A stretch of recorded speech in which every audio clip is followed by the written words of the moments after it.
जी अस्सलाम वालेकुम। Lecture number 7 और चैप्टर 1 का हमारा आखिरी लेक्चर, इसके साथ ही चैप्टर 1 कंक्लूड हो जाएगा। कौन सा था चैप्टर 1 हमारा?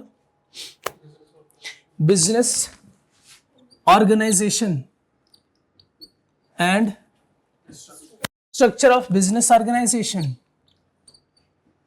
दो हिस्से थे इस चैप्टर के, और कल जाते जाते मैंने कहा था कल मैं ये चैप्टर आपसे सुनूंगा, क्योंकि इसके सारे कॉन्सेप्ट्स है वो कंप्लीट हो गए। शाबाश, कौन सुनाएगा पूरा चैप्टर? यस, आपने कहा था, आपने भी हाथ खड़ा किया था, आपने भी किया था कि सर पूरा चैप्टर याद हो गया। अच्छा, चलो एक प्रैक्टिस करते हैं। मुझे कोई किताब दिखाएं। ये कौन सी है? नो, मैं चाहता हूँ कोई और किताब हो। मैं चाहता हूँ हाँ कोई और किताब। मैं चाहता हूँ कोई और किताब हो। हाँ ठीक है, ये दे दे। ये एफए की बुक MA1 है। MA1 का में जो है वो कोई एक chapter business organization and structure के नाम से होगा।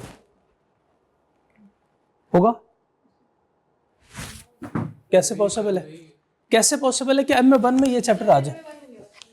अगर आप कहें तो मैं आपको दिखा सकता हूँ।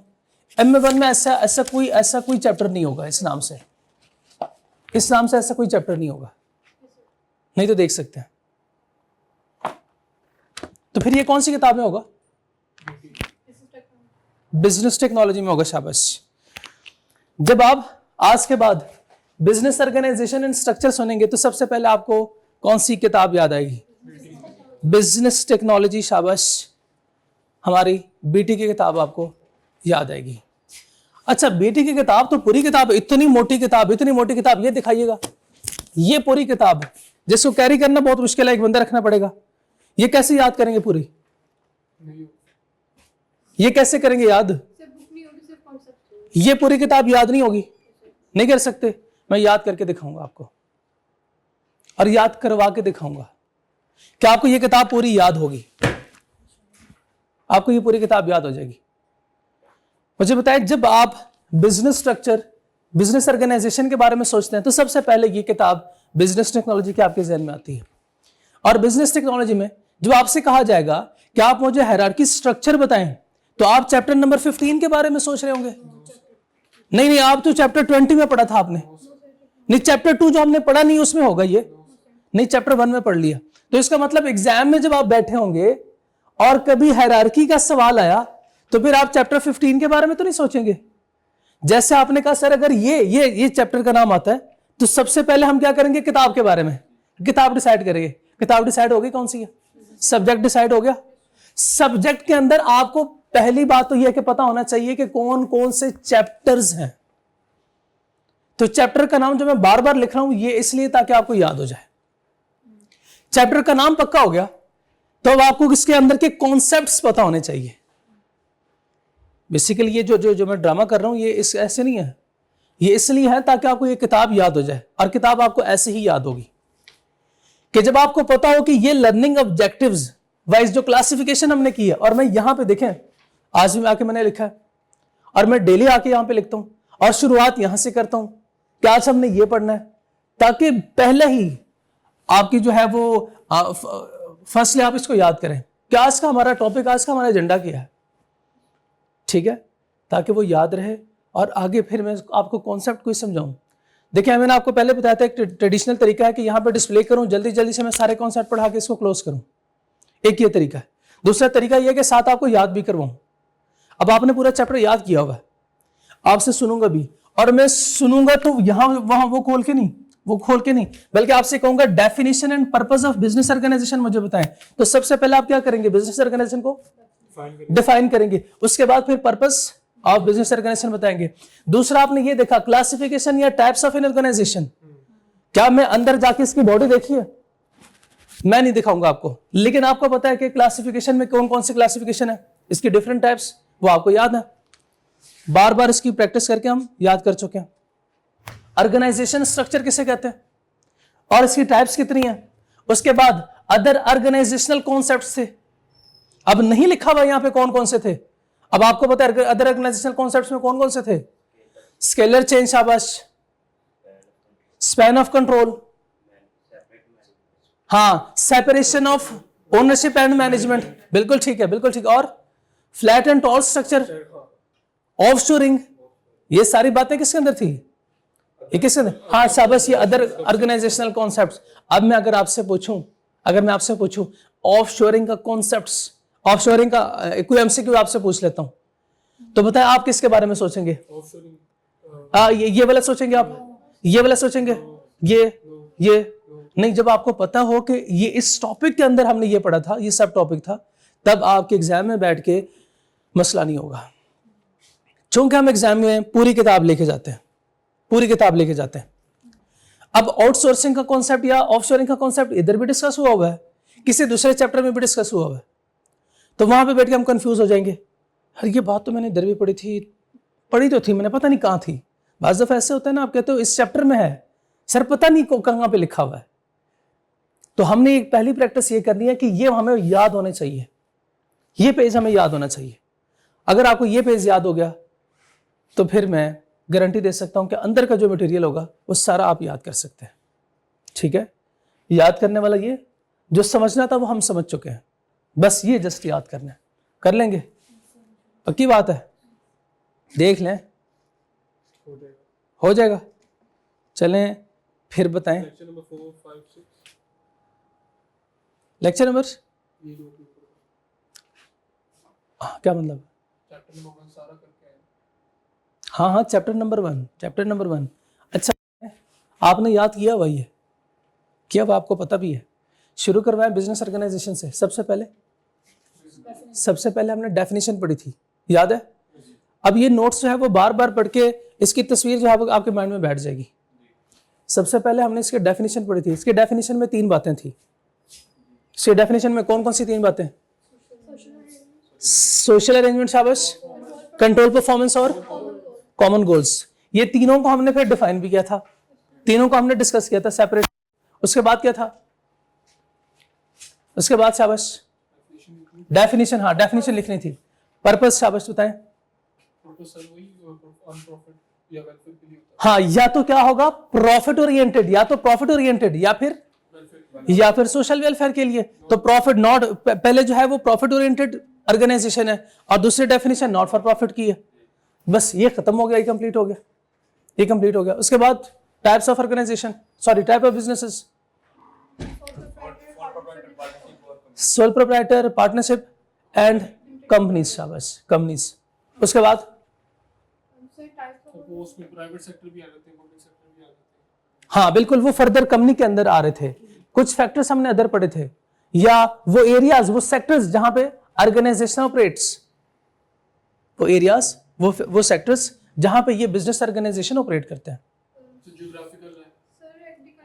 एग्रीकल्चर, माइनिंग, शाबाश, ये सारे, फाइनेंस, यहाँ पे हर जगह पे आपको बिजनेस ऑर्गेनाइजेशन नजर आएगी। एग्रीकल्चर में है क्या नहीं बिजनेस ऑर्गेनाइजेशन? फाइनेंस में बिजनेस ऑर्गेनाइजेशन है या नहीं है? हर एक जगह पे, ये तो कुछ सेक्टर्स लिखे हुए ना, तो आपको तकरीबन हर जगह पे ये बिजनेस ऑर्गेनाइजेशन आपको नजर आएगी। क्लियर? आगे बिजनेस ऑर्गेनाइजेशन कंप्लीट, ये कंप्लीट। नेक्स्ट है बिजनेस ऑर्गेनाइजेशन स्ट्रक्चर। सबसे पहले ऑर्गेनाइजेशन स्ट्रक्चर को हमने डिफाइन किया था, हाँ। उसकी फर्दर फिर हमने टाइप्स पढ़ी थी। एंटरप्रेन्योर स्ट्रक्चर, तस्वीर ज़हन में है एंटरप्रेन्योर की, ये नजर आ रही है? अच्छा, और दूसरी बताएं, शाबाश। हाँ, फंक्शनल या डिपार्टमेंटल स्ट्रक्चर, ये सामने आपके सामने, हाँ, divisional product structure, geographical structure, matrix structure, शाबाश। मैट्रिक्स स्ट्रक्चर थोड़ा सा कॉम्प्लेक्स था क्या, है ना? नहीं, आपको आसान लगा? वो बहुत आसान वाकई। और आखिर में बाउंड्री लेस स्ट्रक्चर, शाबाश, बाउंड्री लेस स्ट्रक्चर। कितने हो गए ये? 6। और उसके बाद बाउंड्री लेस की, शाबाश, further 3 types, hollow, virtual and modular. Modular में क्या होता है? मॉड्यूलर की एग्जांपल किसी को याद हो? मॉड्यूलर की एग्जांपल किसी को याद हो?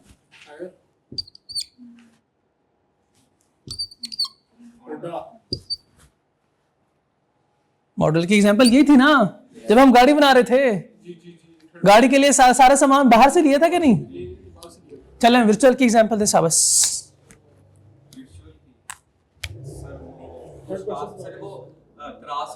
दराज, शाबाश, उबर, दराज, ये सही है, बिल्कुल ठीक है। अमेज़न, बिल्कुल ठीक, बिल्कुल ठीक। और हॉलो की एग्जांपल? हॉलो की एग्जांपल सर कुछ काम जो बैंक काम होते रहे, सेकंड रिसेंट का सर एग्जामिनेशन जो है बाहर से करवा, हम किसी और से करवा लें। क्रिश्चियन की कोर एक्टिविटी तो नहीं है ना examination, non core activity, yes शाबाश, नॉन कोर एक्टिविटी हम बाहर से करवा लें। उसके बाद क्या स्टडी किया था इस चैप्टर में? एंथनी नहीं भैया,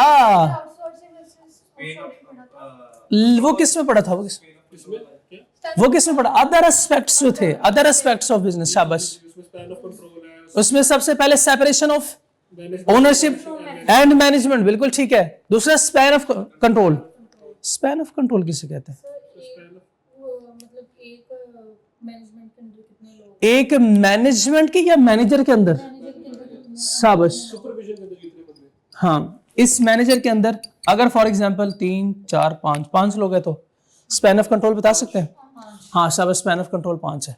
एक मैनेजर के अंदर एक ही बंदा है, स्पैन ऑफ कंट्रोल 1 है, शाबाश, स्पैन ऑफ कंट्रोल 1 है। स्केलर चेन स्ट्रक्चर कौन सा था? स्केलर चेन कभी जूनियर की तरफ से सीनियर तो बनता है, शाबाश, यानी सीनियर जूनियर डायरेक्शन दे रहे होंगे, बहुत अच्छा। हाँ, जिसमें हायरार्की होती है और फ्रॉम टॉप टू बॉटम होती है, शाबाश, टॉप टू बॉटम। उसके बाद था, हाँ शाबाश, इसके बाद flat versus tall, flat versus tall. अच्छा मुझे एक बात बताए, कौन से स्ट्रक्चर में, फ्लैट में या टॉल स्ट्रक्चर में स्पैन ऑफ कंट्रोल ज्यादा होगा? किस में स्पैन ऑफ कंट्रोल ज्यादा होगा? स्पैन ऑफ कंट्रोल ज्यादा होगा, हाँ शाबाश, फ्लैट ऐसे, फ्लैट ऐसे, शाबाश, बिल्कुल ठीक है,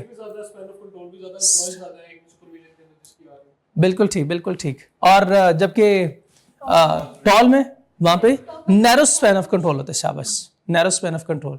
और क्या पढ़ा था? ऑफशोरिंग, आउटसोर्सिंग और ऑफशोरिंग में डिफरेंस पता है ना आपको? आउटसोर्सिंग क्या है?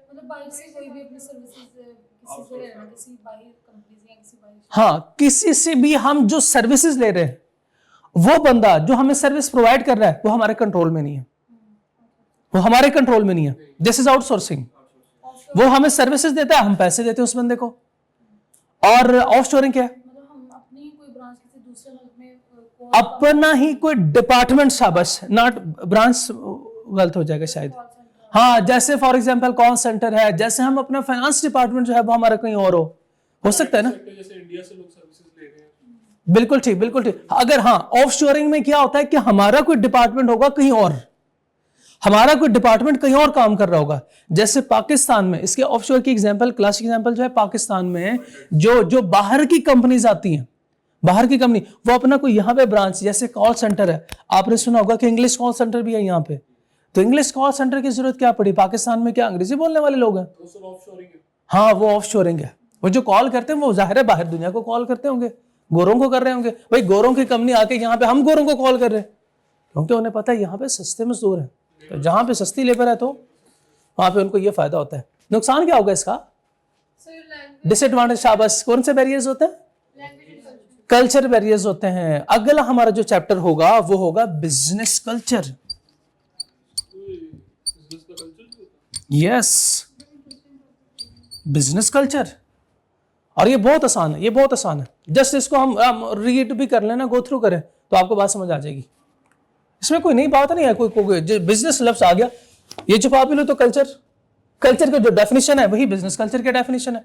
बस इसको कॉर्पोरेट लेवल पे देखेंगे हम इसको कॉर्पोरेट लेवल पे देखेंगे और कुछ नहीं है जी। उसके बाद हमने क्या डिस्कस किया था? Shared services approach. और शेयर्ड सर्विस अप्रोच के बारे में क्या कहता है वो? नहीं, ये शेयर्ड सर्विस अप्रोच में क्या कहता है? क्या ये शेयर्ड सर्विस अप्रोच? आपने इसकी एक एग्जांपल बताई थी, वो अगर हम हेड ऑफिस से कोई चीज, मतलब हेड ऑफिस में देते हैं हम अपना ऑर्डर प्लेस करते हैं, तो वो कराची फॉर एग्जांपल, तो फिर वो लाहौर में वो लाहौर वाले जो सर्विसेज प्रोवाइड करेंगे या वो हमें वो उनका एक ही वो सर्विसेज शेयर कर रहे हैं। पास ऐसे होता है, हाँ बिल्कुल हो सकता है कि आपने बाहर से जो है अमेजोन से किया लेकिन पाकिस्तान में वो प्रोडक्ट अवेलेबल है, तो अमेजोन वाले पाकिस्तान के साथ कांटेक्ट करते हैं कि हमारा ये कस्टमर है, इनको ये चीज़ डिलीवर कर दो हमारे बिहाफ पे, ठीक है। तो ये है शेयर्ड सर्विसेज, शेयर्ड सर्विसेज कि सर्विसेज वो शेयर कर रहे हैं। यूजुअली क्या होता है कॉर्पोरेट वर्ल्ड में कि फॉर एग्जांपल आपको चाहिए आईफोन, आपको आईफोन चाहिए, आपने सोशल मीडिया पे कोई ऐड देखी है और मिस्टर ए सेलर है, वो ये आईफोन सेल कर रहा है, वो इस वक्त जहां बैठा हुआ है उसकी लोकेशन है कराची, आपको नहीं पता कि लाहौर में भी उसकी एक ब्रांच है, या फिर ब्रांच नहीं है लेकिन लाहौर में उससे कोई जानने वाला है जो शॉपकीपर यही काम कर रहा है, फोन सेल कर रहा है, ठीक है। आपने क्या किया, ऑर्डर प्लेस किया, आपने ऑर्डर प्लेस किया। अब ये मिस्टर ये सोच रहा है कि मैं कराची से भी फोन भेज सकता हूं, क्यों ना मैं ऐसे करूं, जब मैं अगर कराची से फोन भेजता हूं तो यहां पे मुझे कॉस्ट पड़ेगी जिसको हम नाम देंगे ट्रेवलिंग कॉस्ट, यानी ट्रांसपोर्टेशन कॉस्ट हमें पड़ेगी। ट्रांसपोर्टेशन कॉस्ट किसको पड़ेगी, मिस्टर ए को।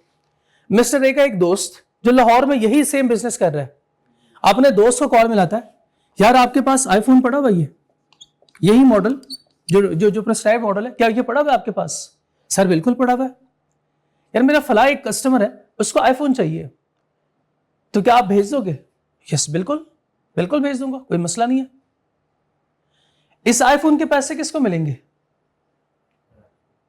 कराची वाले को, शाबाश, कराची वाले को पैसे मिलेंगे। इसका प्रॉफिट कौन रखेगा? कराची वाला, शाबाश, प्रॉफिट रखेगा। लेकिन फोन तो आपको लाहौर ऑफिस से डिलीवर हो रहा है, तो ब्रांच तो सर्विस शेयर कर रहे हैं। हाँ सर्विस शेयर कर रहे हैं। मुझे बताएं ये लाहौर वाला इससे कितने पैसे चार्ज करेगा? जो, हाँ शाबाश, इसकी प्रॉफिट मार्जिन क्या लेगा? क्या प्रॉफिट मार्जिन लेगा?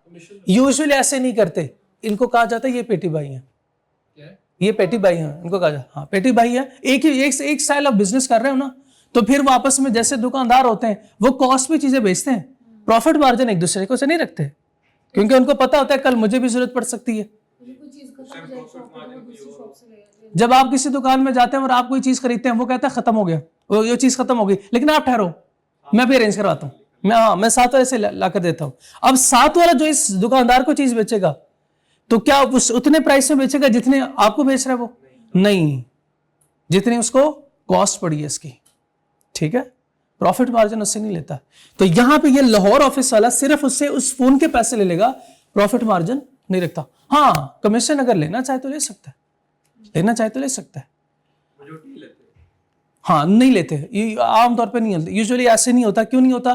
क्योंकि हो सकता है कि हाँ इसको भी काम पड़ सकता है, तो ये आपस में इस तरह की ट्रांजैक्शन करते हैं। तो ये है शेयर्ड सर्विस की एग्जांपल। और इसके बाद फर्दर इसकी दो टाइप्स थी, सेंट्रलाइजेशन एंड डिसेंट्रलाइजेशन। शाबाश, सेंट्रलाइजेशन बताएं। हाँ सिंगल अथॉरिटी से, सिंगल अथॉरिटी आप कह सकते हैं, डेफिनेशन पूरी हो जाएगी। मैड भी जैसे आपने कहा था हेड ऑफिस नाउ, बहुत अच्छे, शाबाश। और डिसेंट्रलाइजेशन, अथॉरिटी, शाबाश, अगर डेलीगेट की जाए, शाबाश। और ये जो डेलीगेशन होगी ये सिर्फ अपर मैनेजमेंट को होगी ना?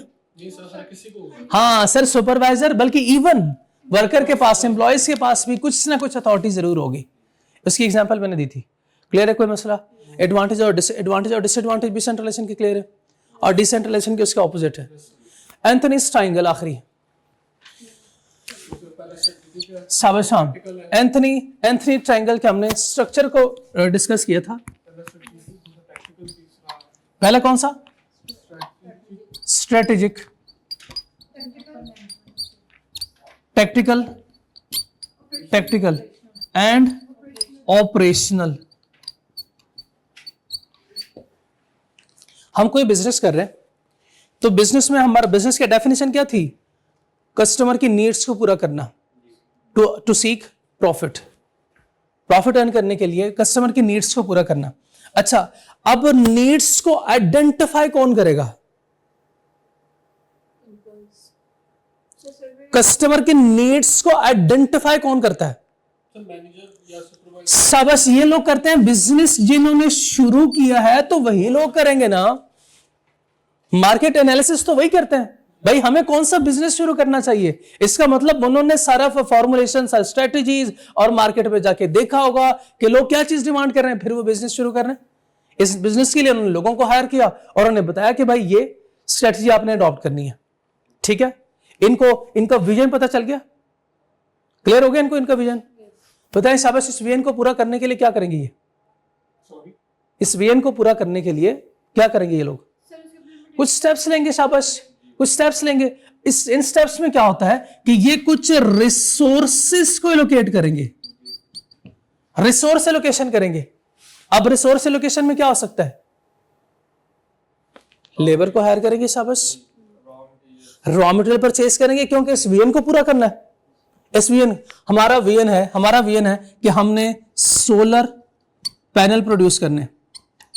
क्या ये खुद प्रोड्यूस करने लग जाएंगे? नहीं, इनके सामने ये विजन है। अब सोचेंगे कि कैसे हम इसको पूरा करें। तो रिसोर्सेस क्या है?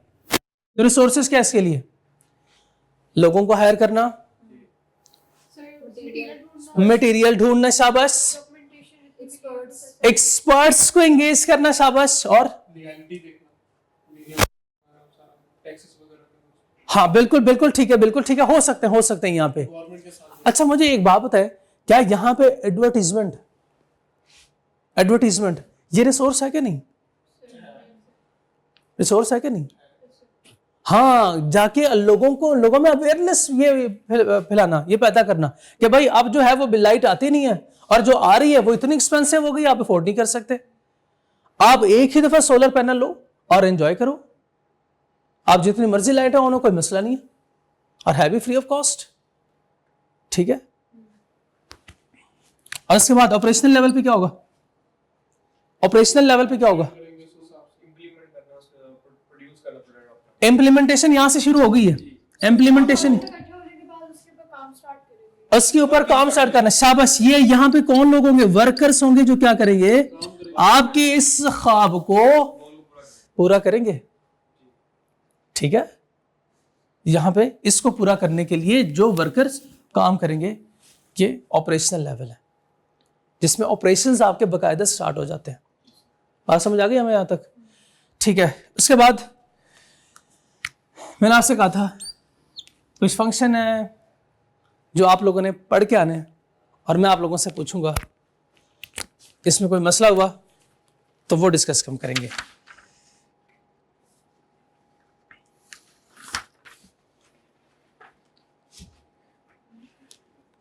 क्विकली इसको एक दफ़ा ज़हन में बिठा लें। सबसे पहले डेफिनेशन, इधर देखते रहे। सबसे पहले डेफिनेशन, और डेफिनेशन के जो 3 एस्पेक्ट्स थे उसको हमने नीचे लिख दिया था। उसके बाद why do we need organization. Organization की ज़रूरत क्यों पड़ी? हम एक छोटी दुकान में थे, माशाल्लाह हमारे बिजनेस ने ग्रो किया, तो इसलिए हमें ऑर्गेनाइजेशन की ज़रूरत पड़ी। इसके लिए हमें और लोगों की ज़रूरत पड़ी।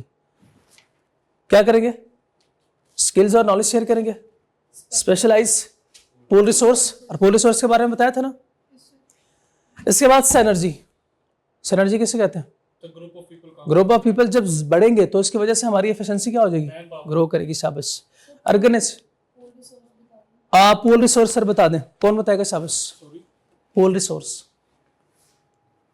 सर अपना एक मनी या टाइम इन्वेस्ट करना किसी चीज के अंदर, आपके रिसोर्सेज को बनाना। जब ऑर्गेनाइजेशन में क्या होता है? ज्यादा लोग होते हैं, एक से ज्यादा लोगों का एक तो हम टाइम लेते हैं। वो जितना गुड़ डालो उतना मीठा। हाँ शाबाश, एक तो हम टाइम लेते हैं और दूसरा कभी कंपनी को जरूरत पड़े तो यही लोग कंपनी के इन्वेस्टर भी बन जाते हैं। कंपनी के इन्वेस्टर यानी शेयर होल्डर भी बन जाते हैं। बताएं शाबाश, क्या डायरेक्टर शेयर होल्डर बन सकता है? हो सकता है, बिल्कुल हो सकता है, बिल्कुल। वो शेयर खरीदे तो शेयर होल्डर हो गया। ठीक है, इनका ऑब्जेक्टिव ये इनपुट को आउटपुट में कन्वर्ट करना। शाबाश। Classification, types of organisation, commercial versus not for profit, public versus private, cooperatives. कोई confusion? No, sir. No. Sector where organisation operate? Agriculture, mining, finance, retailer, service. इसके बाद organisation structure and its types. सबसे पहले organisation structure के definition, फिर types of organisation structure.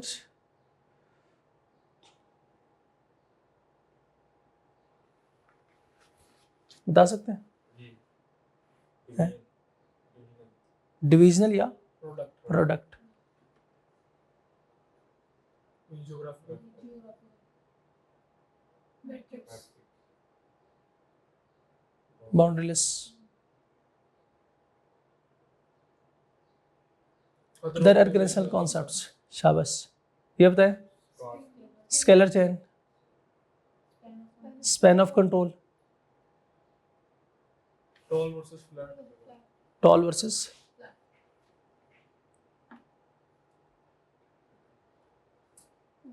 Offshoring. Example बहुत अच्छी है ये. Company that sell branded fashion clothes in the UK में आउटसोर्स क्लॉथिंग प्रोडक्शन कहीं और हो रही है और हम ये चीजें बेच कहीं और रहे हैं. ऐसे क्यों होता है? सर कॉस्ट बचाने के लिए शाबाश. कॉस्ट बचाने के लिए लेबर सस्ती है. बिल्कुल ठीक. Exactly. Outsourcing versus outsourcing is a contracting with an external firm to perform a task or function for us. ठीक है. जबकि offshoring is transferring operations to a different country. Operation he transfer करते हैं different country में. Share services approach या सम securities की discussion होगी. बस मैं आपको दिखा रहा हूं कि एक दफा आप ये पिक्चर जो है वो आपके जहन में बैठ जाए. ये डिफरेंट लेवल्स ऑफ प्लानिंग है. उसके बाद फिर ये जो आप लोग पढ़ के आए होंगे माशाल्लाह वो टॉपिक आ गया. बताएं Sabis ji. Research and development. बल्कि सबसे पहले तो ये है कि किसी भी ऑर्गेनाइजेशन में बहुत सारे डिपार्टमेंट हो सकते हैं. किसी भी ऑर्गेनाइजेशन के अंदर बहुत सारे डिपार्टमेंट हो सकते हैं और वो डिपार्टमेंट जो है कुछ आपके सामने. R&D आपने सुना होगा शायद. R&D research and development department. इनका काम क्या होता है? रिसर्च करना प्रोडक्ट के ऊपर, जैसे इनका काम क्या होगा? Improving existing products, developing new products. सिर्फ ये नहीं कि न्यू प्रोडक्ट्स को डेवलप करना बल्कि एग्जिस्टिंग प्रोडक्ट्स को इंप्रूव करना भी इनका काम होता है. ये किन लोगों का काम है? Research and development. ये रिसर्च एंड डेवलपमेंट वालों का, रिसर्च एंड डेवलपमेंट वालों का काम है. परचेजिंग वालों का काम क्या होगा? परचेज. शाबाश. रिसोर्सेज लेके आना, परचेज करना. Acquiring good and services for business में क्या होता है? सर कारोबार. ऐसे नहीं कहते बिजनेस में कारोबार. बिजनेस में इनपुट को आउटपुट में कन्वर्ट करते हैं. प्रोडक्शन होती है बिजनेस में. Acquiring good. अच्छा, गुड एंड सर्विसेज हमने क्यों खरीदे होंगे? शाबाश बताए. बिजनेस के लिए. हाँ शाबाश. बिजनेस के लिए. अब बिजनेस के लिए क्या? बिजनेस का मतलब क्या है? प्रोडक्शन के लिए. प्रोडक्शन करेंगे, लोगों को चीजें बेचेंगे, बिजनेस होगा हमारा. एग्जाम्पल दे भाई. सर हम अगर लकड़ी लेकर आए, हमने फर्नीचर बनाना. शाबाश. बहुत अच्छे, बहुत अच्छे. आपने मैंगो खरीदे, आपने मिल्क, आप शुगर खरीदते हैं किस लिए? मिल्कशेक बनाने के लिए. मिल्क शेक बनाने के लिए. शाबाश. इसका मतलब ये आपको प्रोडक्शन का पता है. बस सिर्फ रॉ मटेरियल पता होना चाहिए आपको. प्रोडक्शन बोले तो इनपुट को आउटपुट में कन्वर्ट करना, turning raw material into finished good. शाबाश. सर्विस ऑपरेशंस डिपार्टमेंट भी होता है एक. इनका काम क्या होता है? सर्विस प्रोवाइड करना. जैसे कि लॉन्ड्री सर्विसेज है, और जैसे कि शाबाश डॉक्टर हो गए. Accounting firms. शाबाश. बाहर से कोई हमें सर्विसेज प्रोवाइड कर रहा है. मार्केटिंग वालों का काम क्या होगा? सर वो एडवर्टाइजमेंट करना और क्लाइंट्स लेकर आना. डिजाइन किसी भी चीज को डिस्ट्रीब्यूशन. सर उसका सर डिजाइन आपने करना. कुछ भी नजर. अच्छा जी बताएं शाबाश. Identifying customer needs. सबसे पहले देखिए मार्केटिंग वालों का काम ये होता है. कस्टमर की नीड्स को आइडेंटिफाई करना. मार्केटिंग वालों का मेन काम आपको लगता है सिर्फ जो है ये एडवर्टाइज करना. सबसे पहले चूंकि हमने देखा कुछ नहीं है, हमें सिर्फ जहन में ये मार्केटिंग और एडवर्टाइजमेंट में डिफरेंशिएशन किसी ने नहीं बताई. ये हाँ मार्केटिंग हम पढ़ेंगे, मार्केटिंग की पूरी थ्योरी एक पढ़ेंगे वो. Identifying customer needs. बिजनेस के लिए ये बहुत बड़ा मसला होता है कि कस्टमर नीड्स हमें नहीं पता. जो भी बिजनेस आप शुरू करते हो, आप सबसे पहले क्या करते हो? आप ये देखते हो, मशवरे जब करते हैं, यार लोग इसको खरीदेंगे कि नहीं खरीदेंगे? नीड्स देखते हैं और लोकेशन भी देखते हैं, लोकेशन में क्या हाँ, शाबाश, बिल्कुल। क्योंकि हर जगह पे ये सारी नीड्स नहीं होंगी। हो सकता है कि लोगों को जरूरत हो सकता है ना हो सकता है कुछ लोगों को हो, कुछ। चले मुझे बताएं कोई बिजनेस का हम कोई शुरू करते हैं। हम ऐसे करते हैं, हम बिजनेस शुरू करते हैं, फॉर एग्जाम्पल डायपर्स का बिजनेस शुरू करते हैं। बिजनेस है कि नहीं? कहाँ पे शुरू करेंगे आप? अर्बन एरियाज में, बच्चों को बेचेंगे, ये छोटे बच्चों को बेचेंगे। अर्बन एरियाज में जहाँ पे पॉपुलेशन ज्यादा है, जहाँ पे पॉपुलेशन बढ़ रही है, पॉपुलेशन ग्रोथ जहाँ पे बहुत ज्यादा हो, जहाँ पे बर्थ रेट ज्यादा है, शाबाश। और बताएं, जहाँ पे एग्जिस्टिंग ऑलरेडी कोई बिजनेस हो ही ना, लोकेशन देखेंगे सर। हाँ, वहां पे उन लोगों को ज्यादा जरूरत है। ठीक है ना? चले, आप लोग स्टेशनरी बिजनेस ओपन कर रहे हैं, शुरू करें। स्कूल के पास कौन सी सिटी में? या अर्बन एरियाज में, या फिर अर्बन एरियाज में नहीं करेंगे? वहां पे तो ऑलरेडी आपको पता है कि एजुकेशन के हालात कैसे हैं। आप करेंगे तो लाहौर में करेंगे, जहां पे सारे पढ़े लिखे लोग हैं। अर्बन में तो पढ़ता है कोई नहीं है। सॉरी, हाँ ठीक है, सही कह रहे थे, मैं गलत समझा था, माजरत। ठीक है, मार्केट रिसर्च, आपकी मार्केट रिसर्च होगी। उसके बाद प्रोडक्ट को डिजाइन करना, pricing decisions, promotions and distribution. Marketing सुन के हमें लगता है शायद ये प्रमोशन है, सिर्फ मार्केटिंग हमें लगता है शायद सिर्फ प्रमोशन एडवर्टीजमेंट है। आपको लफ्ज एडवर्टीजमेंट यहां पे नजर ही नहीं आएगा। ठीक है, तो मार्केटिंग का सबसे पहले काम कस्टमर नीड को आइडेंटिफाई करना, कस्टमर नीड्स को आइडेंटिफाई करना, प्राइसिंग सेट करना, प्रोडक्ट को डिजाइन करना और किन लोगों को डिस्ट्रीब्यूट करना हमने। ठीक है, बहुत जरूरी है ये। तो ये याद रहेगा, पक्की बात है। टेस्ट में अगर आ गया तो बता देंगे सर ये हमें क्यों पढ़ने के लिए दिया सर, आपने क्यों नहीं बताया? जबकि मैं कहता हूं कि ये मोस्ट इंपॉर्टेंट एरिया मेरे लिए जो है, ये इंपॉर्टेंट एरिया है। एग्जामिनर का भी ये फेवरेट एरिया है। एग्जामिनर 1 नंबर के साथ ये सवाल पूछता है, बताएं ये मार्केट रिसर्च है।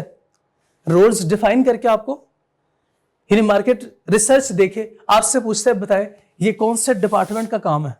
फाइनेंस वालों का काम है, एडमिनिस्ट्रेशन का काम है, परचेजिंग या रिसर्च एंड डेवलपमेंट वालों का काम है? सर नहीं, ये तो मार्केटिंग वालों का काम है। एडमिनिस्ट्रेशन का काम क्या होगा?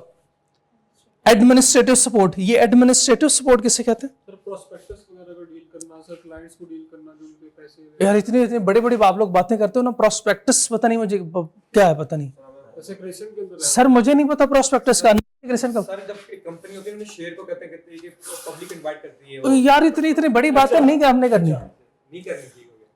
एचआर तो अलग एक डिपार्टमेंट है, एडमिन से अलग है वो। एडमिन से शाबाश वो अलग है। तो एडमिन वालों का क्या काम है? एडमिशन लेना। सर बेसिकली वो एक गेटवे है कि अगर आप किसी कंपनी के पास जाते हैं, कहीं भी फैमिली के पास जाते हैं, तो उसके बाद जो पहला बंदा जितना हिम्मत के लगता है और आपको सारा गाइड करता है, वो सारा एडमिन में होता है। आपको पूरे कंपनी में, स्ट्रक्चर में कहीं पे भी कोई मसला हो तो आप आके एडमिन में बता सकते हैं। हाँ, जिधर एडमिन ऑफिस होता है, क्योंकि ये हर डिपार्टमेंट में ये जाते हैं और इनको पता है कौन सा डिपार्टमेंट में क्या काम है। तो जहां पे जो मसला होता है, यानी ये बहुत एक सपोर्टिव स्टाफ है, इसलिए लिखा हुआ है एडमिनिस्ट्रेटिव सपोर्ट, कि ये सारे डिपार्टमेंट्स को सपोर्ट करते हैं। ये सारे डिपार्टमेंट जितने भी इनको सपोर्ट करते हैं। ठीक है, ये इनका काम होता है, मेन काम इनका ये होता है। And processing transactions. शाबाश। आपने किसी कस्टमर के साथ कोई डील करना है, कौन करेगा? एडमिन। डील करते हैं सेल्स डिपार्टमेंट वाले खुद, लेकिन डील के लिए जो भी आपने वो ग्राउंड सेट करना है, वो कौन करेगा? एडमिन वाले करते हैं, वो एडमिन वाले करते हैं। लोचा पोचा लगाना। हाँ शाबाश, वो सारा एडमिन वाले करते हैं। फाइनेंस बताएं, शाबाश। Book keeping, financial reporting, financial controls, budgeting and capital in risk. Investor आ जाते हैं उसके अंदर सारे। एग्जैक्टली, ये सारा पैसों का जिधर भी चक्कर है बाबू भैया, तो ये क्या है? फाइनेंस है। क्लियर? अब अगर आपको वो एग्जाम में देता है कोई रूल्स, डिपार्टमेंट्स क्यों नहीं लिखे हुए? आप बाकी डिपार्टमेंट्स लिखे, आप लिख सकते हैं, लेकिन जो इन्होंने लिखे हैं तो वो हमने भी लिखे हैं। आप एचआर बेसिकली आपको रोल्स के साथ फेमिलियर करवाना था। सेल्स डिपार्टमेंट नहीं है, HR हाँ, सेल्स डिपार्टमेंट नहीं है, HR नहीं है, इसके अलावा भी बहुत सारे डिपार्टमेंट हो सकते हैं, वो भी नहीं है। की कंसर्न्स प्रोडक्शन वालों का की कंसर्न, क्वालिटी अच्छी होनी चाहिए। क्वालिटी अच्छी होनी चाहिए। कॉस्ट चेक कर सकते हैं। कॉस्ट कैसे? तो कॉस्ट चेक करेंगे ना कि प्रॉफिट का मार्जिन कितना रखना है, शाबाश, प्रॉफिट मार्जिन हमने कितना रखना है, और लॉस ना हो रहा हो या वेस्ट ना चीज हो रही हो। स्टॉक लेवल्स क्या मतलब इसका? तो कितना स्टॉक पड़ा हुआ है हमारे पास सजेस्ट पिछले साल कितना बचा था, अभी कितना लगाना है और इसको मैनेज किस तरह करना है। स्टॉक लेवल आपने शायद अकाउंटिंग में पढ़ा होगा कि ना तो हमारे पास एक्सेसिव स्टॉक होना चाहिए बहुत ज्यादा, और ना बहुत कम होना चाहिए कि हम स्टॉक आउट हो जाए। यानी फॉर एग्जांपल किसी कस्टमर ने ऑर्डर प्लेस किया, हम कहें हमारे पास तो रॉ मटेरियल ही नहीं है। स्टॉक का मतलब क्या होता है? सो आपको जो inventory level. No, closing stock वो नहीं है। स्टॉक का मतलब यह, स्टॉक लेवल का मतलब होता है इन्वेंट्री लेवल। हाँ, इन्वेंट्री किसे कहते हैं? अनसोल्ड हाँ, जो चीजें जो इसको आप यूज करते हैं अपने बिजनेस में। Available for sale.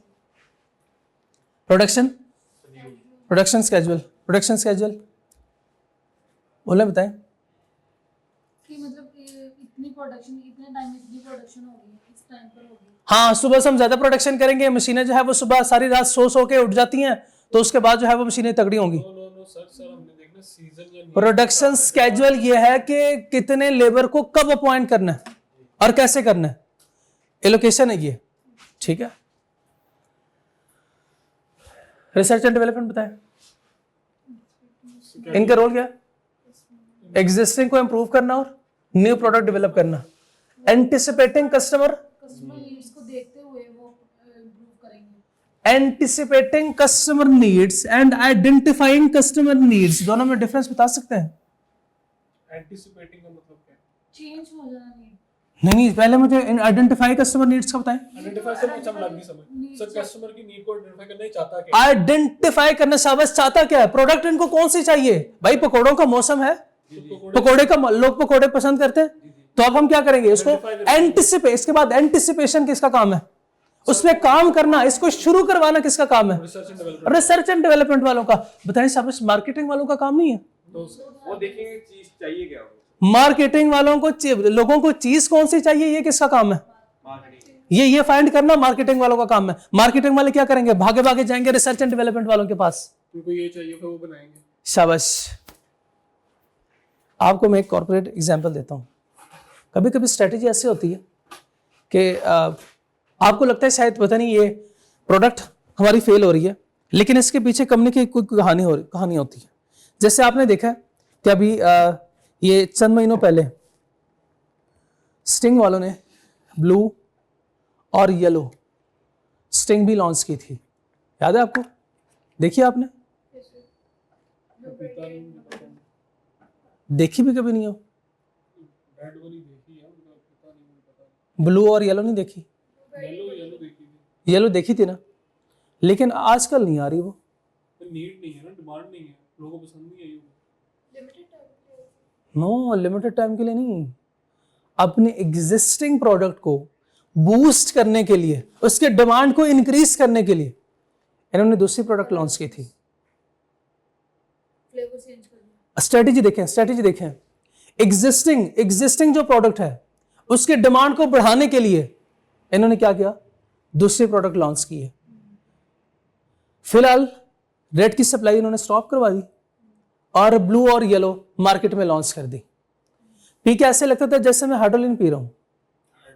हाइड्रोलिन वो सिरप का शरबत, वो कफ सिरप है, ये कफ सिरप है जी। तो लोगों ने कहा कि चलो भाई ये तो हमें पसंद नहीं आई। अब हर बंदा जाता है, रेड नहीं है। इन्होंने क्या किया? ऊपर से कुछ लोगों को हायर किया और मार्केट में उनको भेजा, और हर दुकानदार से जाके वो पूछते हैं, भाई रेड नहीं है आपके पास? रेड स्ट्रिंग नहीं है? लाल स्ट्रिंग नहीं है आपके पास? लाल अगर पड़ी हुई तो दे दे। अपने बंदे हायर किए, जाके मार्केट में उसके डिमांड क्रिएट की है। जब वहां बैठे दुकानदारों ने ये देखा कि लोग आ रहे हैं, दिन में जो है वो 10 लोग आ रहे हैं और कह रहे हैं भाई लाल स्ट्रिंग दो, इसका मतलब इसकी डिमांड बहुत ज्यादा होगी, तो इन्होंने ऑर्डर प्लेस किया, कंपनी ने कहा सर उस रेट पे अब अवेलेबल नहीं है हमारे पास, स्टॉक शॉर्ट है, आप कहते हैं तो हम आपको दे देते हैं।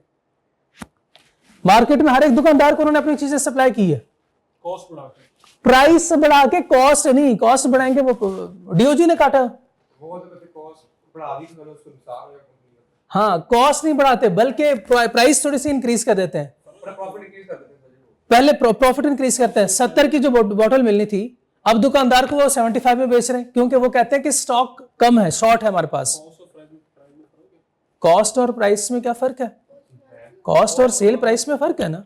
कॉस्ट वो जो आपका खर्चा, इसको बनाने पे जो आपका खर्चा है वो कॉस्ट है, इसको बेचते हैं तो इसके में प्रॉफिट मार्जिन इंक्लूड करेंगे कि नहीं? सेल प्राइस को कहते हैं ना, प्राइस प्रॉफिट ही कहते हैं या प्राइस कहते हैं। इस तरह की स्ट्रेटेजी होती है। बताइए ये स्ट्रेटेजी, ये फॉर्मुलेशन किसका काम है? मार्केटिंग, ये फॉर्मुलेशन जो बनाना है। हाँ, ये स्ट्रेटेजी किसका काम है? ये स्ट्रेटेजी किसने बनाई होगी? ये किसने सोचा होगा? ये किसने सोचा होगा? शाबाश। मार्केटिंग वालों ने सोचा होगा सारी साइड की। अब आपने बताना है। अच्छा, मैं आपसे पूछता हूँ, बताएं क्या ये मार्केटिंग वालों का काम होगा, प्रोडक्शन वालों का काम होगा, या फिर R&D वालों का? R&D वालों को। अच्छा, R&D वालों का R&D आइडिया उन्होंने बनाया है, क्योंकि प्राइसिंग मार्केटिंग का काम है। ये आइडिया सारा स्ट्रेटजी उन्होंने बनाई है R&D वालों जी जी मोहतरम, गेस करें। मार्केटिंग वालों का सर ये R&D R&D मार्केटिंग R&D वालों का काम है एग्जिस्टिंग प्रोडक्ट में अगर कोई खराबी है तो इसको क्या करें? इम्प्रूव करें। बताएं, लाल स्टिंग में कोई खराबी थी? प्राइस तो लाल स्टिंग में कोई खराबी थी क्या? लाल स्टिंग में जब कोई खराबी नहीं थी तो इसको इम्प्रूव करने की जरूरत भी नहीं है। इम्प्रूव हम तब करते हैं जब उस प्रोडक्ट में कोई खराबी होती है। सेल्स इंक्रीज करनी थी, सिर्फ सेल्स इंक्रीज करनी थी, तो सेल्स इंक्रीज करना, उसके लिए कोई स्ट्रेटेजी, कोई मार्केटिंग करना, ये तो प्रमोशनल मार्केटिंग का काम है ना। इनका काम होता है कि प्रोडक्ट को कैसे डिजाइन किया जाए और कैसे डिस्ट्रीब्यूट किया जाए, तो ये मार्केटिंग वालों का काम है। जब कोई खराबी होगी तो फिर जाएंगे रिसर्च एंड डेवलपमेंट वाले, अपने कॉस्ट को रिड्यूस करवाना है। बताएं शाबाश, आप किसके पास चले? कॉस्ट को रिड्यूस करवाना है, रिसर्च एंड डेवलपमेंट वाले करेंगे, क्योंकि बनाते भी तो वही है ना, सैंपल बनाते भी तो वही है। हमने करेला कोला बनाना है, किनसे बनवाएंगे? R&D। शाबाश, R&D वाले इस पे पहले काम करेंगे। R&D से पहले भी कुछ लोग काम करेंगे, वो कौन होंगे? रॉ मटेरियल प्रोडक्शन खरीदेंगे, उसके लिए प्रोडक्शन वाले काम करेंगे। उससे पहले की बात करो, R&D से पहले, उससे भी पहले, डिपार्टमेंट उससे पहले वाला कौन सा डिपार्टमेंट होगा? मार्केटिंग वाले क्या करेंगे? नीड्स देखेंगे। शाबाश, नीड्स देखेंगे। आपने देखा है ना कि जब कोई नई चीज लॉन्च होती है तो पहले उसकी प्राइस कम होती है या फ्री ऑफ कॉस्ट देते हैं? फ्री ऑफ कॉस्ट में देते हैं वो, ताकि लोग इसको देखें, इस्तेमाल करें, लोगों का रिव्यू लेते हैं। शाबाश। हाँ, नीड्स देखे, उन्होंने कोई चीज लॉन्च करनी है, उसके बाद फ्री सैंपल देते हैं। फ्री सैंपल देखते हैं कि लोग क्या इस प्रोडक्ट को पसंद करते हैं। उसके बाद जापान ने जब अपनी चीजें दुनिया को इंट्रोड्यूस करवानी थी, उन्होंने कॉस्ट से भी कम पे चीजें बेची, अपनी कॉस्ट से भी कम पे चीजें बेची है। उनका मकसद क्या था, ऑब्जेक्टिव क्या था? देखिए, हम किसी की नीड्स को, जरूरतों को बढ़ा कैसे सकते हैं? मैं कैसे आपकी नीड बढ़ा सकता हूँ? नहीं, उसको ये नहीं कहते कि नीड बढ़ाना, क्योंकि नीड हमेशा कस्टमर की होती है। डिमांड बढ़ाना मार्केट के अंदर उनके प्रोडक्ट सर नीड का आइडेंटिफाई करते हैं, उसके हिसाब से प्रोडक्ट का देखते हैं। डिमांड क्रिएट करना। शाबाश, डिमांड क्रिएट करना, बिल्कुल ठीक है। ये आप कह सकते हैं, तो देखिए कुछ बातें आपको समझ आई।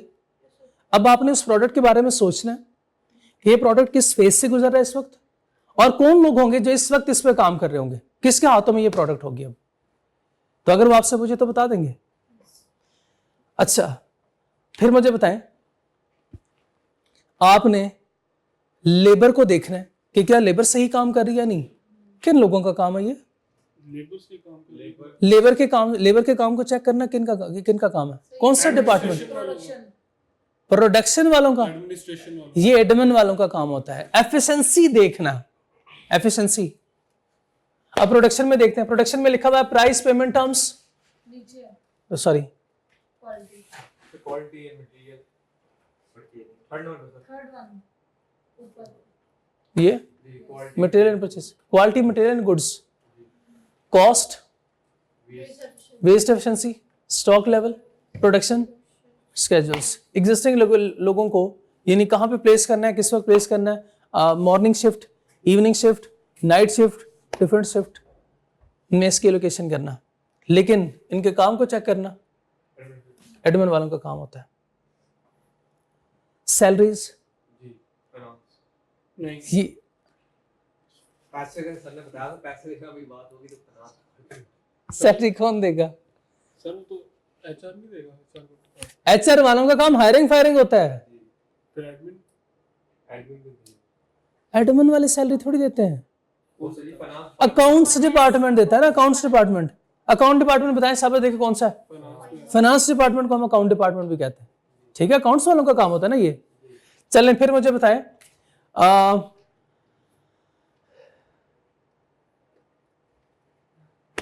रॉ मटेरियल परचेज करना है, production purchasing raw material purchase करना है। परचेजिंग प्रोडक्शन वालों का काम क्या होता है?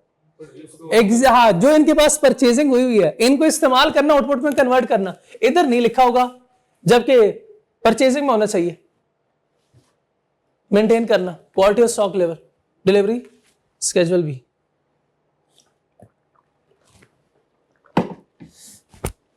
एक और बताएं,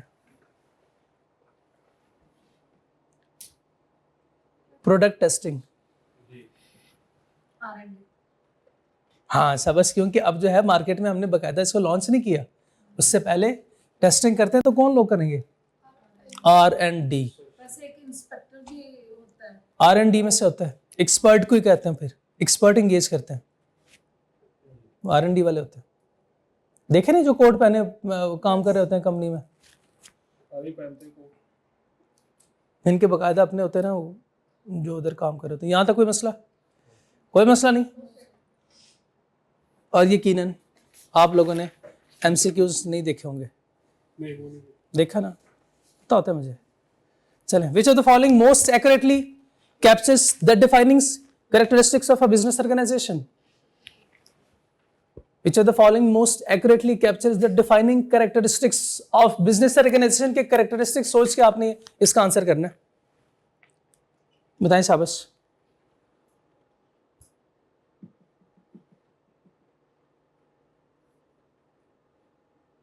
D बी बेटा, B social arrangement with system and procedure to achieve। with system and procedure का मतलब क्या है? Controlled performance, system and procedure, social arrangement भी आ गई, और आखिर में कलेक्टिव गोल्स भी। तो बताएं तीनों कैरेक्टरिस्टिक्स पूरे हो रहे हैं? Yes sir. Number 2, which statement best distinguish business from organisation?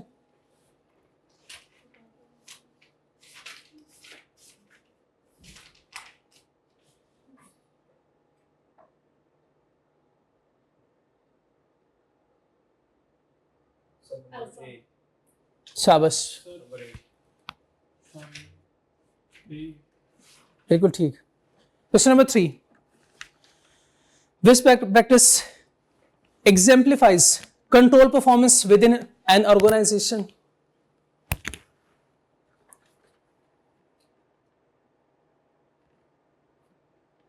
Is it clear now? beta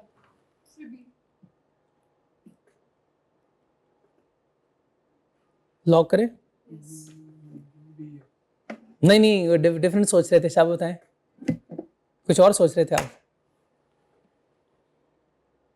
sir control A controlled performance, इनको ए लगा है, इनको लगा कि ए ऑप्शन है। ए ऑप्शन कहता है allowing employees to self allocate task without oversight. हमें देखने वाला कोई ना हो, अपनी मर्जी से काम करूंगा, जब दिल किया सेल्स डिपार्टमेंट में बैठ जाऊंगा, जब दिल किया फाइनेंस वालों के पास बैठ जाऊंगा। जो जब दिल किया छांव में, दिल किया तो छांव में काम करूंगा, धूप में दिल किया तो कंट्रोल परफॉर्मेंस का मतलब कोई और कंट्रोल कर रहा होगा ना। विदाउट ओवरसाइट का मतलब तो यह है कि मैं अपनी मर्जी से करूंगा। बीटा, regularly evaluating staff performance against set targets. शाबाश। Number 4, encouraging informal knowledge sharing in communal spaces. क्या मतलब है इसका? कि सर जो बेटर टेबल की फॉर्मल नॉलेज है जो रेलेवेंट है फॉर्मल इनफॉर्मल नॉलेज तो है ना इनकरेज किया जाएगा। इनफॉर्मल नॉलेज का मतलब क्या होता है? इनफॉर्मल नॉलेज का मतलब पता है क्या? इनफॉर्मल नॉलेज मैं बताता हूँ, आके मैं यहाँ पे आपको बताता हूँ, यार तुम लोगों ने सुना नहीं, और फलां ये कल इधर ऐसे हुआ था यार, वो मैं मार्केट में गया था ना तो वो वहां पे मैंने देखा, ये फालतू की बातें अगर हो रही हो ना सारा दिन, तो ये इनफॉर्मल नॉलेज है। हमने क्या करना है? स्पेशलाइज्ड नॉलेज, जो स्पेसिफिक नॉलेज है, क्योंकि हमारा एक टास्क, एक गोल है, उसको अचीव करना है, तो वो खास बातें बताएंगे, ना कि इधर उधर की कहानियां। क्वेश्चन नंबर 4, सी स्टेटमेंट बताएं क्या कह रहे हैं वो। सर को अकाउंटिंग स्कूल जो स्टूडेंट्स को turning student to qualified accountants, क्या क्या है? रॉ मटेरियल को पॉलिश करके अकाउंटेंट्स बना दिया। प्रोडक्ट्स बना शाबाश, फिनिश प्रोडक्ट बना दिया। ये क्या है? Input, output, transformation. शाबाश। Which of the following pairs correctly matches in organizational types with its primary objective?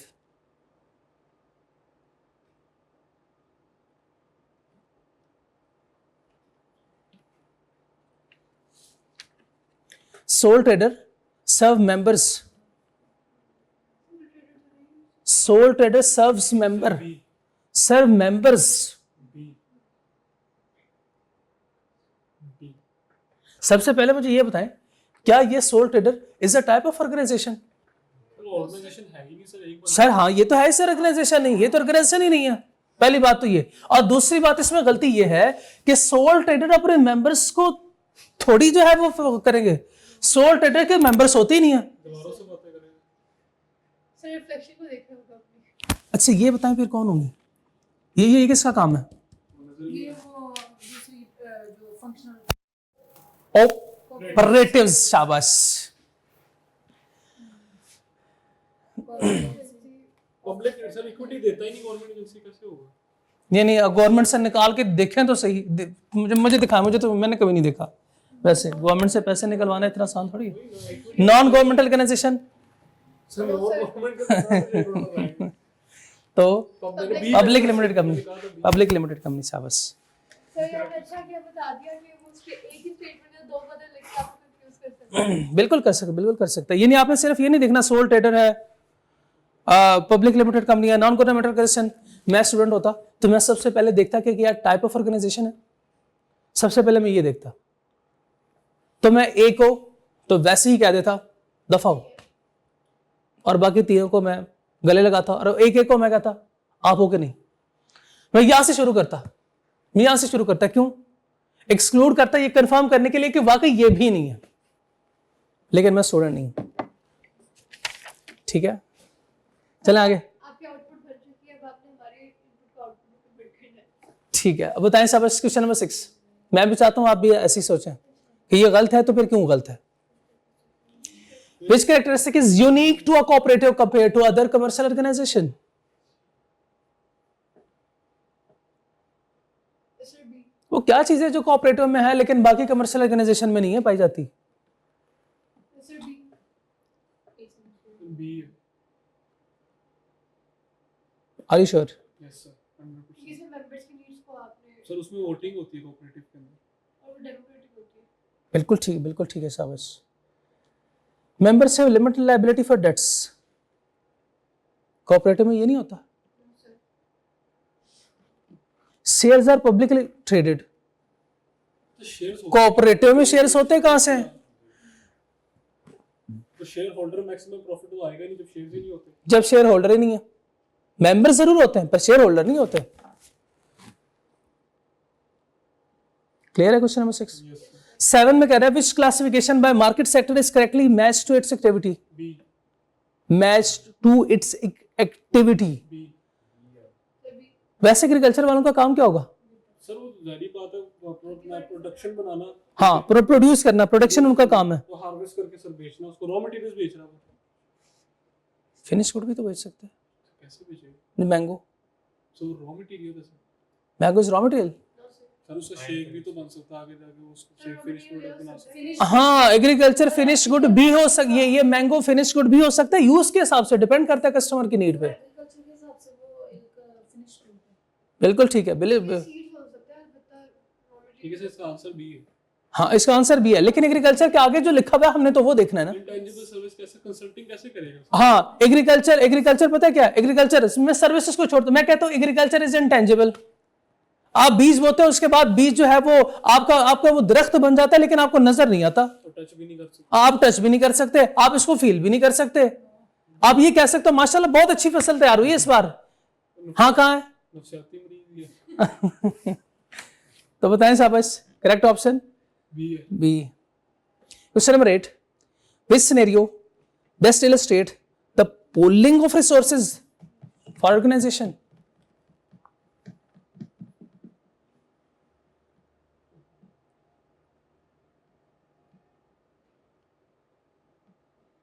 B. ये नहीं आएगा आपको। बी। सर मुझे डी लग रहा है। बी।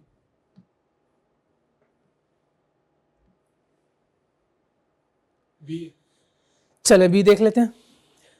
सबसे पहले अल्फा देखें, an individuals consultant working solo on project, क्या ये ऑर्गेनाइजेशन है? Individual working solo on project, solo means के ऑर्गेनाइजेशन। नहीं। चार्ली देखें, freelancer charging premium rates for unique expertise, तो वो एक बंदा है सर, वो कैसे ऑर्गेनाइजेशन शाबाश, एक बंदा है। है ही बी। और डेल्टा देखें, charity distributed all donations immediately without reserves,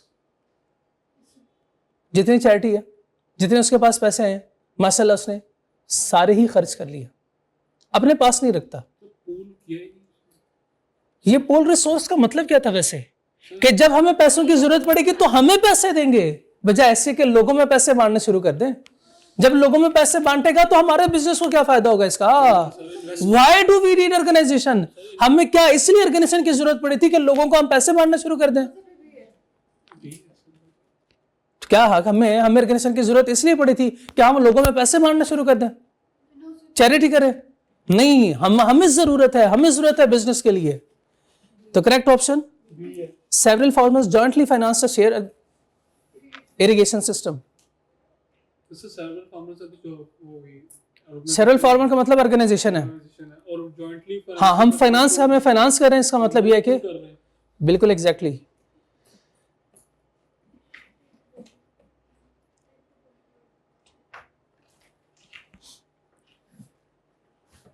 लिखा हुआ है, which structure is most suitable for capital intensive highly technical manufacturing operations requiring skilled operators and why?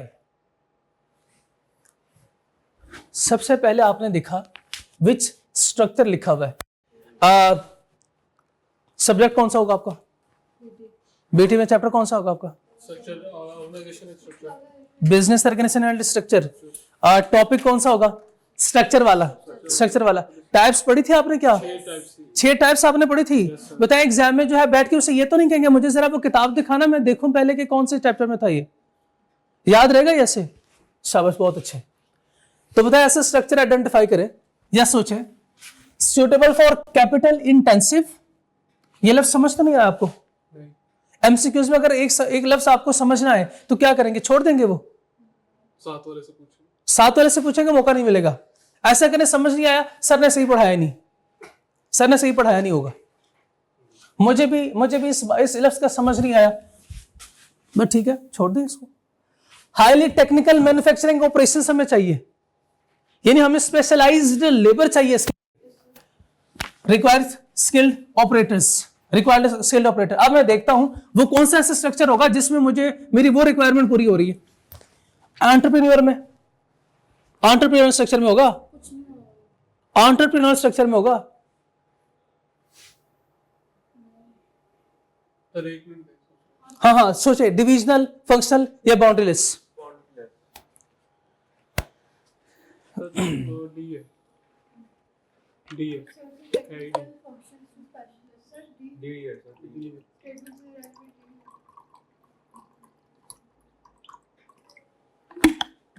जी जी भाई बताएं शाबाश। डी है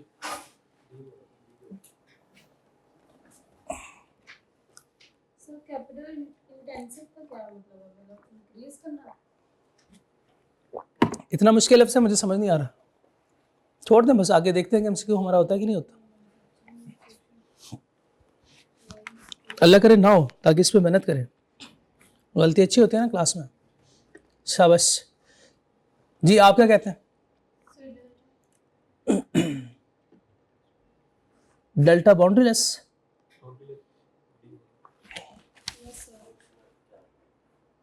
चार्ली भाई कह रहे फंक्शनल। उसने कहा कि हाईली टेक्निकल मैन्युफैक्चरिंग ऑपरेशंस हमें चाहिए एंड कैपिटल इंटेंसिव है। Capital intensive.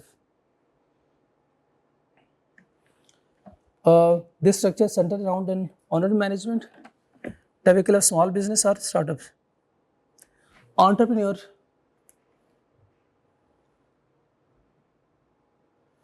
usually have specialist product or service knowledge. वो सर ये तो नहीं होगा। ये नहीं होगा, क्यों नहीं होगा? सर वो एक्सपर्टीज ठीक है। ये स्किल लेबर की ये तो manager quick decision, responsive to market, clear goal, strong close, कहीं पे नहीं लिखा हुआ। ठीक है, आगे चलते हैं। Employee with similar skill or task from departments, organization often adopt this structure after outgrowing entrepreneurial structure. It suits stable environment and companies with few products or locations. कहीं पे कुछ नहीं लिखा हुआ। Cost savings, clear path, ये नहीं लिखा हुआ। Divisional or product. Organization split into independent division, each managing specific product or region. Each division act like a separate business unit, managing its own revenue and cost. Promotes growth, clear product accountability, clear product accountability, clear product accountability. Good training for managers, good training for managers. पढ़ रहे हैं आप साथ साथ?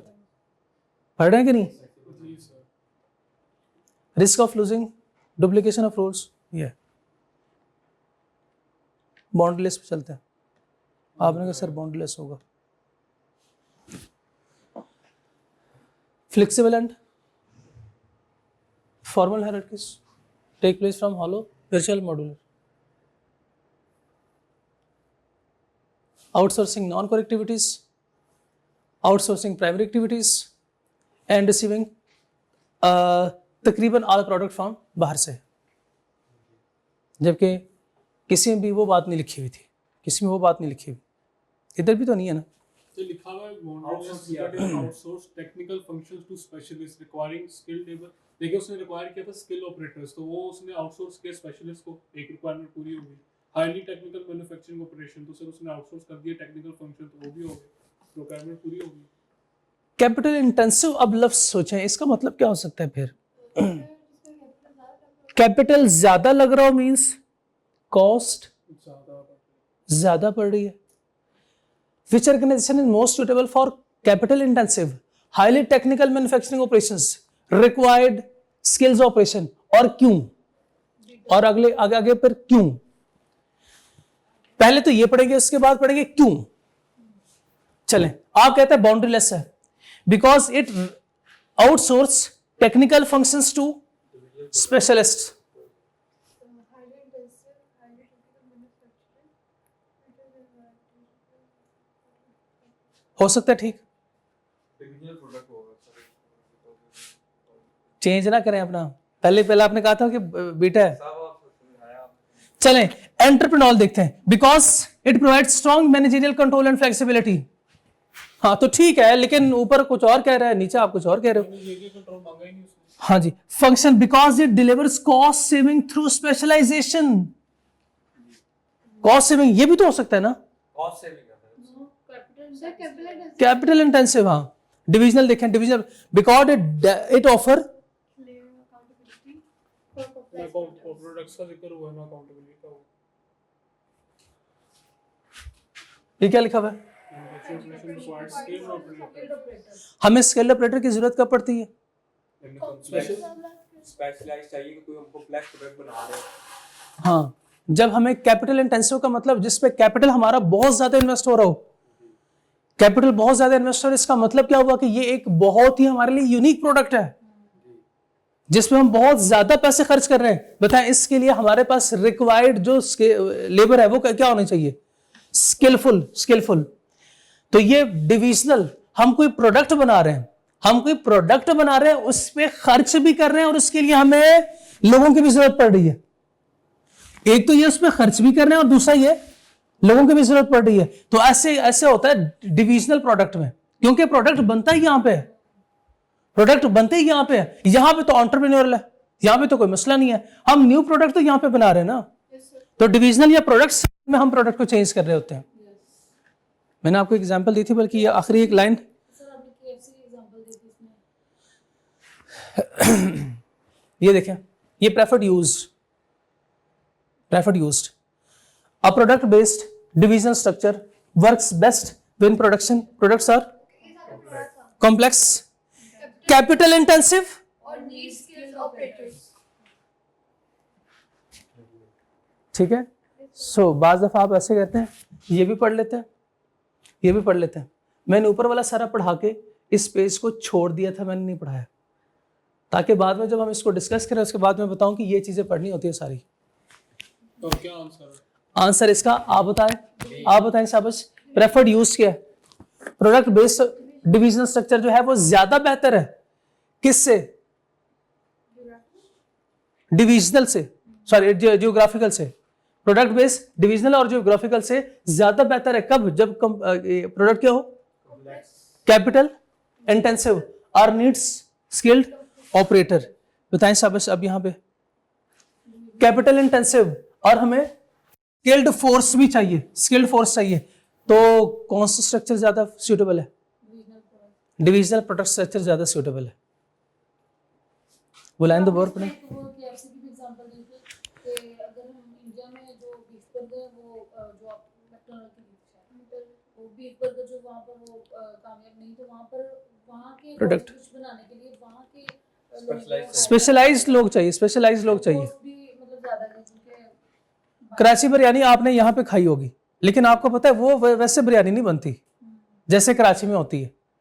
आप सुनते हैं beef pulao है, बीफ पुलाव जो है वो शायद KPK वाली साइड पे ज्यादा बेहतर बनता है। हाँ शाबाश, होता है ना वो कुछ स्पेशलाइज्ड, आपको पता है कि ये लोग भेजते हैं।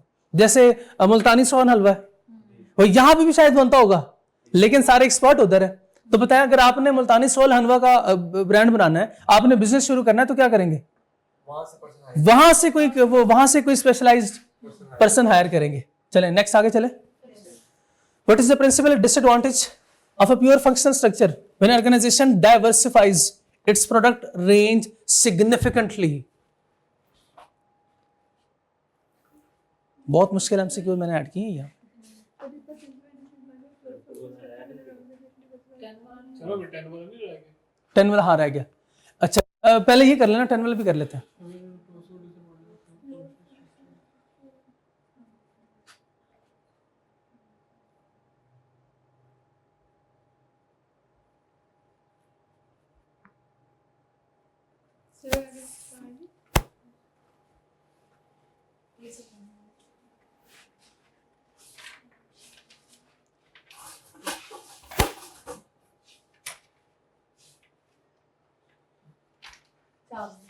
ठाली ठीक, बिल्कुल ठीक, शाबाश। 10 भी पढ़ लें। सी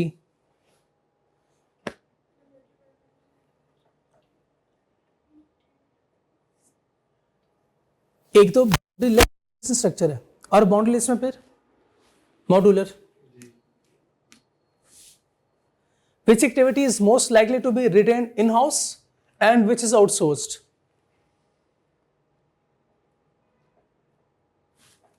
A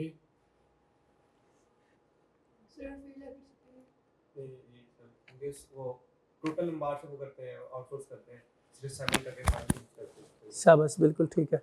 number 12, intentionally minimize formal hierarchies. सिर्फ फॉर्मल हायरार्कीज तो आर्टिकल्स के अंदर कम होती है। Which structure intentionally minimizes formal? ये सर बना है Hollow virtual sir modulus में नहीं आता। मॉड्यूलस आगे उसने बता दिया, आगे उसने बता दिया ऑटोमेटिक, तो वही होगा। ये है मेरा फेवरेट सवाल। एनजीओ की क्या फुल फॉर्म थी? नॉन गवर्नमेंटल ऑर्गेनाइजेशंस, जिसको गवर्नमेंट कंट्रोल नहीं कर रही होती।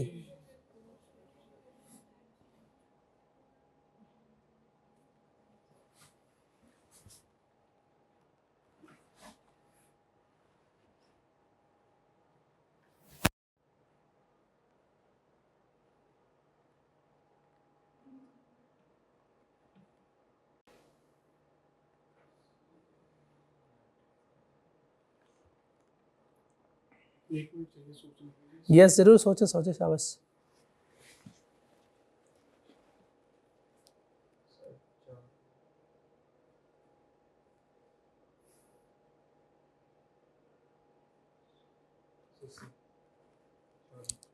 You will go with C.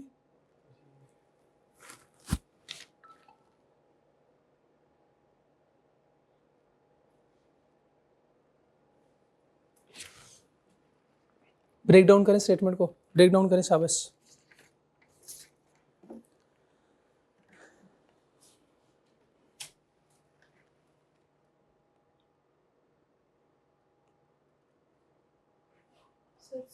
C the CEO सारे लॉक करेंगे सी, करो फिर। ए बताएं क्यों? सर मैं भी यही करता हूँ। साबित करें ना फिर। सर ए इस वजह से सर सी ऐसी नो नो नो, आपने बोला है फिर ए पहले। अच्छा, जिन्होंने ए बोला है वो बताएं शाबाश, क्या सोच के ये बोला? फंक्शनल स्ट्रक्चर है, फंक्शनल स्ट्रक्चर उनके मुताबिक फंक्शनल स्ट्रक्चर है। ये फंक्शनल स्ट्रक्चर कौन सा होता है? फंक्शनल या डिविजनल स्ट्रक्चर कौन सा होता है? जिसकी डिवीजन होती है लाहौर और फैसलाबाद वगैरह। हाँ शाबाश, लाहौर फैसलाबाद ये डिवीजन है। लाहौर बिल्कुल ठीक है, कराची बिल्कुल ये डिवीजन है, ये डिवीजनल है। लेकिन अगर एनजीओस वाला इसमें लाइन ना आगे आगे मैं पढ़ना चाहता हूँ। डिपार्टमेंटल कॉन्फ्लिक्ट और लोकल रिक्वायरमेंट्स, ये लाइन कहाँ लिखी हुई है? कहाँ लिखी हुई है ये बात? ये कहाँ बात लिखी हुई है? कहीं पे डिपार्टमेंटल कॉन्फ्लिक्ट है, वही ना ये कहीं पे लीगल लॉ है यहाँ पे ऐसे कि आप वो फला जो है वो सूबे में या उस लोकेलिटी में बिजनेस ओपन नहीं कर सकते? नहीं, कोई लोकल लॉस नहीं है ऐसे। जियोग्राफिकल स्ट्रक्चर नहीं है ये, क्यों नहीं है? वो फिर एरिया के हिसाब से वो फिर कंट्री डिफरेंट हो जाएगी, शाबाश। ये कोऑपरेटिव स्ट्रक्चर भी नहीं है, नहीं सर। कोऑपरेटिव भी नहीं है ये। सबसे पहले तो मैं ऐसे करूंगा कि स्ट्रक्चर को आइडेंटिफाई करूंगा कौन सा है। जियोग्राफी का आपने कहा कंट्री जरूरी नहीं कंट्री डिफरेंट हो, इसमें हमने पढ़ा था हाँ, सखर और कराची और फैसलाबाद, बिल्कुल आप कह सकते हैं, कह सकते हैं। लेकिन चूंकि स्ट्रेटेजिक प्लानिंग जो है वो हमारी कंट्री के लिए डिफरेंट होती है, इसलिए ब्रॉडर रखें ताकि आपको एग्जांपल समझ आए। Matrix structure challenge balancing NGO wide policies with local autonomy. अच्छा, मुझे एक बात बताएं, ये लिखा हुआ है कि एक है NGO manage by country offices, manage by country offices that collaborate का मतलब क्या है? उनके साथ सर कोलैबोरेट हम मिलके काम करते हैं। किसके साथ मिलके? With local specialist. इसका मतलब यह है कि कोई दो लोग जो आपस में मिलके काम कर रहे हैं। बताएं, आपका कोई एम्प्लॉय जब दो लोग आपस में मिलके काम कर रहे होते हैं तो दोनों को वो रिपोर्टेबल होगा कि नहीं? सर ऑटोनॉमी हो जाती है ना, लोकल मैट्रिक्स हो जाएगा ना सर। शाबाश, मेरा पहले हाँ, तो क्या होगा? मैट्रिक्स हो गया। तो ये मैट्रिक्स स्ट्रक्चर है, ठीक है। Balancing NGO with local autonomy, बिल्कुल ठीक है, शाबाश। देखिए स्टेटमेंट को कोशिश करें ब्रेक डाउन करें ताकि आपको वो उसको सोचने में ज्यादा टाइम ना लगे। सर हमारा चैप्टर हो गया, यस, अब टेस्ट कब होगा? इसका टेस्ट आज क्या है? सर लोकल ऑटोनॉमी क्या होती है? लोकल ऑटोनॉमी बताएं सब, क्या होती है लोकल ऑटोनॉमी? ऑटोनॉमी किसे कहते हैं? Autonomy, collaboration. ऑटोनॉमी किसे कहते हैं? सर ग्रुप जो होता है, ग्रुप को कहते हैं ऑटोनॉमी। किसी को भी कहते हैं ऑटोनॉमी। किसी के ग्रुप के साथ, किसी बिजनेस के साथ जो है वो आप कोलैबोरेशन करते हैं, उसको कहते हैं ऑटोनॉमी। ये लफ्ज तो बहुत ज्यादा हम यूज करते हैं। सर मैं आप उसकी मीनिंग को क्यों सोचते हैं? आपने स्टेटमेंट को ब्रेक डाउन क्यों नहीं किया? आपने स्टेटमेंट में लफ्ज कोलैबोरेट क्यों नहीं पढ़ा? कोलैबोरेशन का मतलब होता है कि ना कि दो लोग आपस में मिलकर कोई काम कर रहे होंगे। कभी ऐसा भी वर्ड आ जाता है पेपर में जिसका हमें पता नहीं होता, तो लेकिन हमें फिर दूसरे तरीके से उसको देखना पड़ता है। मैं आपको प्रैक्टिस करवाऊंगा, कभी स्टेटमेंट से स्टेटमेंट देख पढ़ के आपको खुद ही अंदाजा हो जाएगा, बगैर ऑप्शन पढ़े। सबसे पहले मेरी कोशिश ये होगी कि बगैर ऑप्शन पढ़े आप नतीजे पे पहुंचते हैं। एक्चुअली वर्ड का इशू नहीं था, वो दरअसल ये था जो कोलैबोरेट लिखा था तो मुझे था कि रेलेवेंट चीज के साथ उसने किया भी है, नहीं तो इसलिए मैं कॉन्फ्लिक्ट हो गई थी, मैंने कहा शायद फिर ए होगा। ठीक है, और बाज़ दफा ऐसे होगा हमें ऊपर स्टेटमेंट समझ नहीं आ रही होगी, हम ऑप्शंस देखेंगे। कभी कभी ऐसे होता है कि मतलब नहीं पता लग रहा होता ना इस स्टेटमेंट का क्या आंसर, फिर तीनों ऑप्शंस देख लेते हैं, मतलब चारों, उसमें से ये भी नहीं है, ये भी नहीं, ये भी नहीं, फिर जो बच जाता है वो होता है। बिल्कुल, हम ऐसे प्रैक्टिस करेंगे। बाज़ दफा ऐसे होगा कि हमें आधी ऑप्शन ये स्टेटमेंट आधी समझ आ गई और आधी समझ नहीं आ रही, तो फिर इसको छोड़ेंगे नहीं। हम ये जितनी स्टेटमेंट हमें समझ आ रही है उस बेस पे कोई ना कोई फैसला। इकोनॉमी का फिर समझ आया, ग्रुप ऑफ पीपल से आगे कोई भी हो सकता है, लेकिन है क्या ये चीज? लफ्ज़ ऑटोनॉमी का मतलब होता है कि किसी दूसरे बिजनेस के साथ कोलैबोरेट करके आप कोई फंक्शन ऑपरेट करते हो। जैसे जोंग और यूफुन और ऑनिक आ रही है सर को नहीं, जायज़ा और वारिद की कोलैबोरेशन है ना, जायज़ा और वारिद की कोलैबोरेशन है, या किसी दूसरे बिजनेसेस भी ऐसे हो सकते हैं कोलैबोरेशन, और इनकी भी कोलैबोरेशन है, क्योंकि ये बिजनेसेस सेम है तो इसलिए हम इसको मैट्रिक्स स्ट्रक्चर नहीं कहते। मैट्रिक्स सिस्टम में हम ये देखते हैं कि एक डिविजनल बेसिस पे हो, एक डिविजनल फंक्शन हो, एक डिविजनल स्ट्रक्चर हो और दूसरा फंक्शनल हो। शाबाश, फंक्शनल हो, शाबाश। ये उन्होंने कहा कंट्री ऑफिसेज मींस के डिविजनल है, कोलैबोरेट विद फंक्शंस लोकल सब स्पेशलिस्ट जो है वो कोई काम कर रहे हैं। इसे फिर तो आगे समझ गई है। ठीक है, अब आप समझ आ गई।